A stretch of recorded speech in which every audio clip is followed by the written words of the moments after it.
São Paulo, a Brazilian appeals court judge ruled Sunday that former President Luiz Inácio Lula da Silva must remain in jail, ending a brief but dramatic judicial back-and-forth over whether he should be freed while appealing his conviction. Da Silva began serving a 12-year sentence on a corruption conviction in April at the federal police headquarters in the southeastern city of Curitiba. He denies wrongdoing, and his conviction and jailing has divided Brazilians. A supporter of ex-President Luiz Inácio Lula da Silva holds a flag that reads, "Free Lula," in Portuguese, in front of the federal police department where da Silva is serving jail time in Curitiba, Brazil, on Sunday.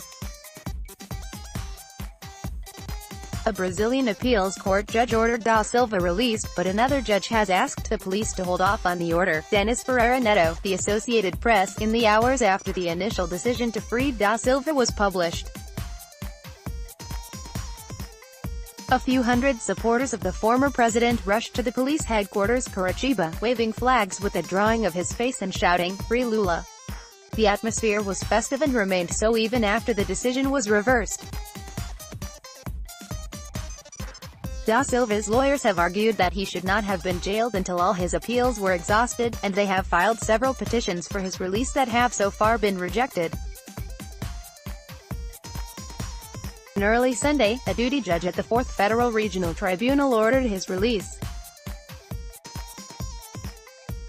Judge Rogério Favreto said that incarceration had denied da Silva two fundamental rights, both his liberty as a private citizen while he awaits a final appeals court decision and his ability to effectively run in October's president election.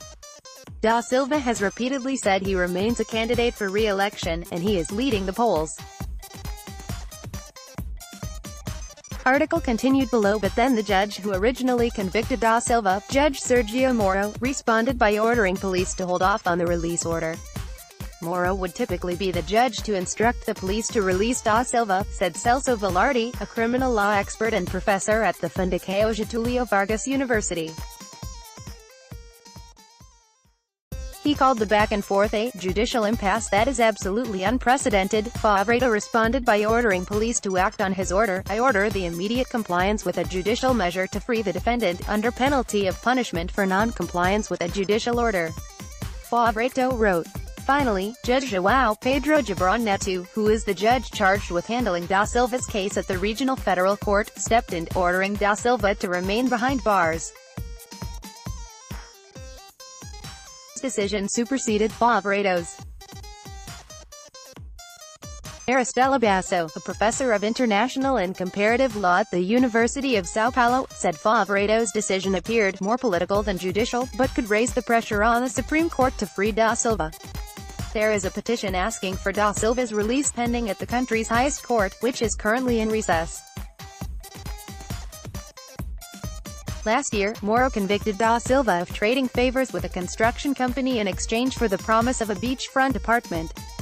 That conviction was upheld by an appeals court in January. The former president is also facing several other corruption charges.